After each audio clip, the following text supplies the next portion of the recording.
अंधेरी सड़कों पर बारिश गिर रही थी और हवा में एक अजीब सी गंध घुली थी। गीली लकड़ी, पुरानी दीवारों की सीलन और कुछ ऐसा जो स्पष्ट नहीं था, जैसे कोई देख रहा हो। कहानी शुरू करने से पहले अगर आपको हमारे वीडियो अच्छे लगते हैं तो हमें सपोर्ट करें। आपके एक सब्सक्राइब और लाइक से हमारी चैनल ग्रो कर सकती हैं, तो अपने माता पिता के लिए प्लीज हमें सपोर्ट करें। कहानी शुरू होती है एक लड़की नेहा से जो 8 साल बाद अपने पुराने घर लौटती है। उसका बचपन वहीं बीता था, लेकिन अचानक उसके माता पिता की रहस्यमय मौत के बाद वो घर छोड़ के चली गई थी। अब वो वापस लौटी थी, सिर्फ घर बेचने और सब कुछ खत्म कर देने के इरादे से। घर एक पुराने जंगल के किनारे था, लाल ईंटों से बना, ऊंची छतें और अंदर घुसते ही एक भारी सन्नाटा। जैसे ही नेहा ने दरवाजा खोला, धूल भरी हवा में कुछ दिखा। दीवारों पर फैली सीलन में एक चेहरा उभरता हुआ सा महसूस हुआ, लेकिन वो बस एक भ्रम था। शायद वो घर का हर कोना साफ करने लगी, लेकिन हर कमरे में कुछ न कुछ अजीब चीजें मिली। एक कमरा जो हमेशा बंद रहा करता था, खुला हुआ मिला। उस कमरे की दीवारों पर कुछ पुराने फटे हुए पोस्टर लगे थे जिन पर लिखा था वेलकम होम, मगर वो किसी बच्चे की हैंडराइटिंग में था और वो बच्चे का नाम उसके छोटे भाई विवेक का था, जो 8 साल की उम्र में रहस्यमय तरीके से गायब हो गया था। नेहा की यादों में तूफान आने लगा। वो सोचने लगी, क्या विवेक अभी भी कहीं है? क्या उसने कभी ये पोस्टर बनाए? अगली सुबह नेहा की नींद एक जोरदार आवाज से खुली। किसी ने दरवाजा जोर से पीटा, लेकिन बाहर कोई नहीं था। वो घर के पीछे वाले हिस्से में गई, जहां एक पुराना कुआं था। कुएं के पास मिट्टी में छोटे छोटे पैरों के निशान थे, इतने छोटे कि जैसे किसी बच्चे के हों, और उन निशानों के आखिरी हिस्से पर लिखा था वेलकम होम दीदी। नेहा का खून जम गया।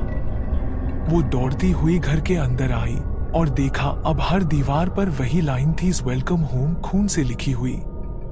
उसी रात वो सपना देखती है कि कोई बच्चा सीढ़ियों पर खड़ा है और उसे देख रहा है। उसकी आंखें काली थी और वो कहता है, तू मुझे छोड़कर क्यों गई? नेहा चीखती हुई उठती है, लेकिन सपना नहीं था। वो आवाज सीढ़ियों से अब भी आ रही थी। कदमों की आवाज धीरे धीरे उसके कमरे की ओर आ रही थी। वो कमरे की लाइट जलाती है, लेकिन बल्ब फट जाता है।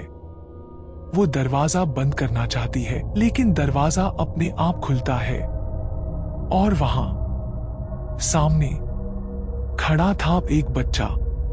चेहरा आधा सड़ा हुआ, शरीर कीचड़ से सना, और उसकी हाथों में एक तख्ती थी जिस पर लिखा था वेलकम होम। नेहा उस बच्चे को देखकर जैसे पत्थर की हो गई थी। उसका शरीर कंपा रहा था और गला सूख चुका था। वो कुछ बोलना चाहती थी, लेकिन आवाज जैसे गुम हो गई थी।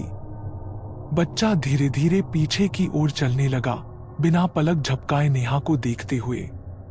उसके कदम जमीन पर नहीं पड़ रहे थे, वो तैर रहा था हवा में। वो घूमता है और सीढ़ियों से नीचे उतरते हुए एक गहरी आवाज में कहता है, मेरे साथ चल, जहां तूने मुझे छोड़ा था। नेहा कांपते हुए उसके पीछे चलने लगी, मानो कोई अदृश्य शक्ति उसे खींच रही हो। जैसे ही वो नीचे बेसमेंट में पहुंची, दरवाजा अपने आप बंद हो गया। बेसमेंट में अंधेरा घना था, लेकिन अचानक एक लाल ट्यूबलाइट जल उठी, टिमटिमाती हुई। दीवारों पर उसी बच्चे की तस्वीरें बनी थी, लेकिन हर तस्वीर में उसका चेहरा बिगड़ा हुआ था, जैसे पिघल रहा हो। एक कोने में एक पुराना खिलौना पड़ा था, विवेक का पसंदीदा टेडी बियर, लेकिन अब उस पर भी खून के छींटे थे। और बगल में एक और दीवार पर लिखा था, मुझे मिट्टी में मत छोड़ो दीदी।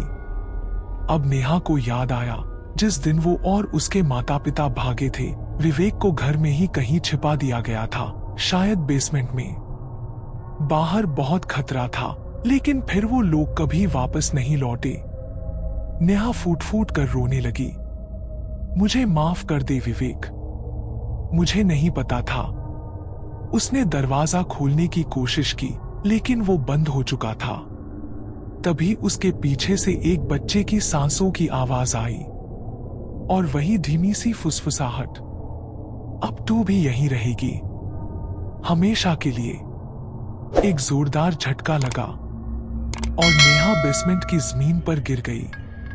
अगली सुबह एक रियल एस्टेट एजेंट उस घर पर आता है, चाबी घुमाकर दरवाजा खोलता है। हेलो, कोई है? वो पुकारता है। अंदर बिल्कुल सन्नाटा।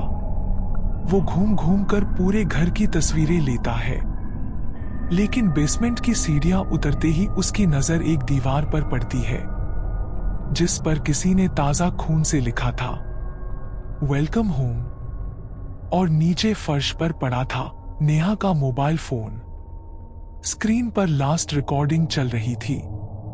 वीडियो में नेहा बड़बड़ा रही थी, मैंने अपने भाई को छोड़ दिया, अब वो मुझे भी नहीं छोड़ेगा। वीडियो में लास्ट फ्रेम में एक बच्चे का चेहरा झलकता है, काली आंखें, सड़ा हुआ मुंह और हाथ में वही तख्ती, वेलकम होम। और आज तक नेहा का कोई पता नहीं चला वो कहां गई। अगर आप अब तक ये वीडियो देख रहे हैं तो प्लीज हमें सपोर्ट करें। आपकी एक लाइक और सब्सक्राइब से हमारी चैनल ग्रो कर सकती हैं, तो प्लीज अपने माता पिता के लिए एक हमें सपोर्ट करें।